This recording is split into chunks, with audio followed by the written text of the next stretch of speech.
જીયા અને પિયાની ઉંમરનો સરવાળો 3 વર્ષ પહેલાં 12 વર્ષ હતો તો 3 વર્ષ પછી તેમની ઉંમરનો સરવાળો કેટલો થશે? તો અહીંયા ઉંમર સંબંધિત આ પ્રશ્ન પૂછાયેલો છે. તો ચાલો આજે આપણે આ પ્રશ્નને ખૂબ સરળ રીતે ગણવાનો પ્રયાસ કરીશું. તો અહીંયા જીયા અને રિયા આ બંનેની ઉંમરનો સરવાળો 3 વર્ષ પહેલાં, તો અહીંયા લખી દઈશું કે 3 વર્ષ પહેલાં, આ 3 વર્ષ પહેલાં તેમની ઉંમરનો સરવાળો કેટલો હતો? અહીંયા લખી દઈએ કે ઉંમરનો સરવાળો 3 વર્ષ પહેલાં 12 વર્ષનો હતો અને 3 વર્ષ પછી તેમની ઉંમરનો સરવાળો કેટલો થશે? તો અહીંયા લખી દઈશું 3 વર્ષ પછી.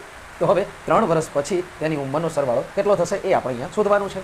તો અહીંયા 3 વર્ષ પહેલાંથી લઈ 3 વર્ષ પછી સુધીનો સમયગાળો કેટલો થાય છે? તો અહીંયા 3 વર્ષ પહેલાંથી લઈ 3 વર્ષ પછી સુધીનો સમયગાળો આ ટોટલ 6 વર્ષનો થાય છે. 3 વર્ષ પહેલાંથી લઈ 3 વર્ષ પછી સુધીનો સમયગાળો 6 વર્ષ થાય છે. અને જીયા અને પિયા આ બે વ્યક્તિઓ છે, તો અહીંયા 2 વડે ગુણાકાર કરી દેવાનો કે 6 ગુણ્યા 2, 6 ગુણ્યા 2 તો 6 દુના 12, 6 દુના 12.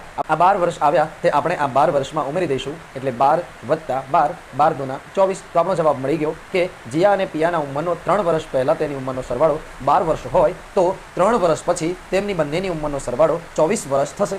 24 વર્ષ થાય તો ઓપ્શનની દ્રષ્ટિએ અહીંયા ઓપ્શન એ આપણો સાચો જવાબ થશે.